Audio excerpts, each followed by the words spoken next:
24-এর বিপ্লব অনিবার্য হয়ে উঠেছিল।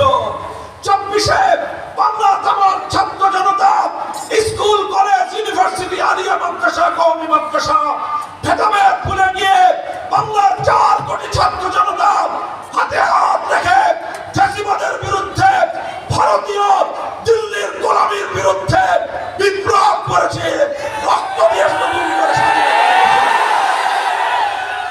সংগ্রামী সাথী ও বন্ধুগণ, আমি আপনাদেরকে বলতে চাই, 24-এ আমার ছাত্র জনতা যে জন্য রক্ত দিয়েছে সেটা হলো ভারতীয় আধিপত্যবাদ বাংলাদেশে চলবে না।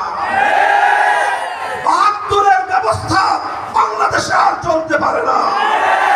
তাই আমরা চাই আগামী বাংলাদেশ গড়ে উঠবে 47, 71 এবং 24-এর বিপ্লবের চেতনার ভিত্তিতে।